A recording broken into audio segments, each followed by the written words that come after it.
Al-Qassam meledakkan ladang ranjau saat dijejali pasukan IDF di Rafah, tentara Israel hujan mortir.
Brigade Is Al-Din Al-Qassam, sayap militer gerakan Hamas, Senin menyatakan para pejuangnya meledakkan sebuah ladang ranjau saat dijejali pasukan Israel, IDF, di lingkungan Tal Al-Sultan, sebelah barat Rafah.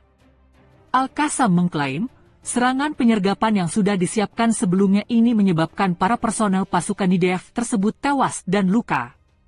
Dalam pernyataan di saluran telegramnya, milisi pembebasan Palestina itu menyebut, mereka juga menghujani kerumunan pasukan Israel di belakang kampus universitas, di selatan lingkungan Al-Sabra di kota Gaza, dengan mortir. Buru markas komando Hamas. Sebelumnya dilaporkan, pasukan IDF menyiapkan sejumlah strategi dan persiapan taktis terkait misi mereka menginvasi Rafah. Dalam persiapannya itu, Israel sadar betul kalau ada banyak bahaya yang potensial menjadi malapetaka bagi pasukan IDF di Rafah. Laporan Channel 12 melaporkan, misi tentara IDF di Rafah antara lain untuk mencari dan menghancurkan terowongan, ruang komando penyerangan, dan rumah-rumah di mana para pemimpin Hamas bersembunyi, dan untuk melenyapkan anggota gerakan Hamas. Terowongan, sejauh ini memang masih menjadi tulang punggung milisi perlawanan Palestina yang tak juga bisa diatasi oleh pasukan Israel.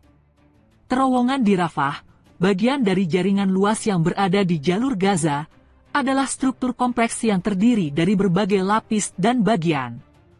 Berbagai cara sudah dilakukan Israel, termasuk membanjiri terowongan dengan air laut, namun belum juga menunjukkan hasil yang diinginkan. Militer Brigade Al-Qassam ladang ranjau. Tangkap layar saluran media militer Brigade Al-Qassam yang menunjukkan operasi penyergapan ke pasukan Israel, IDF, dengan meledakkan sebuah ladang ranjau yang dijejali personel IDF, Senin, 3 Juni 2024.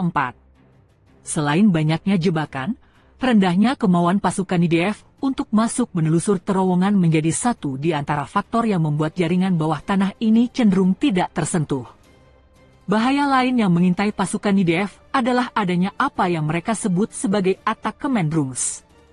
Jikalau ruang komando Hamas ini ada di Rafah, IDF punya tantangan untuk menemukannya karena letaknya pasti tersembunyi dan dipersenjatai dengan jebakan-jebakan. Hal lain yang IDF antisipasi di Rafah adalah apa yang mereka identifikasi sebagai markas rahasia pemimpin Hamas. Jelas bukan pekerjaan mudah bagi IDF untuk menyisir tiap jengkal Rafah demi menemukan markas ini. Faktor lain yang harus dihadapi pasukan IDF adalah keberanian para petempur milisi perlawanan Palestina itu sendiri. Taktik gerilya yang sering ditunjukkan Brigade Al-Qassam, sayap militer Hamas, dan Brigade Al-Quds, sayap militer PIJ, kerap menunjukkan kalau gerakan itu cenderung bergerak dalam kelompok kecil dengan taktik hit and run.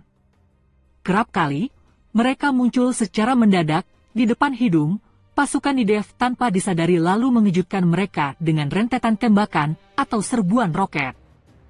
Peralatan militer tentara Israel dan sisa-sisa kendaraannya yang disita oleh Brigade Al-Qassam setelah penyergapan pada 16 November 2023 di Al-Shafi di Beit Lahia, barat laut jalur Gaza. peralatan militer tentara Israel dan sisa-sisa kendaraannya yang disita oleh Brigade Al-Qassam setelah penyergapan pada 16 November 2023 di Al-Shafi di Beit Lahia, barat laut jalur Gaza. Adegan sisa-sisa penyergapan sebelumnya yang dilakukan oleh tentara Israel, November lalu, di daerah Al-Shafi di Beit Lahia, barat laut jalur Gaza, lapor media militer Brigade Al-Qassam di Telegram, Minggu. Sisa-sisa penyergapan itu diambil dari 2 jeep tentara Israel yang menjadi target Brigade Al-Qassam. Penyergapan terjadi pada 16 November 2023, dan tentara pendudukan, Israel, meninggalkan senapan, helm, perlengkapan militer, dan beberapa bagian jeep militer, lanjutnya. Video tersebut juga memperlihatkan kalung tanda pengenal militer salah satu tentara Israel yang disergap, helm, alat komunikasi, dan senapan M16. Tidak diketahui bagaimana nasib tentara tersebut, apakah dia termasuk korban tewas atau terluka di antara tentara Israel, seperti diberitakan Arabi 21.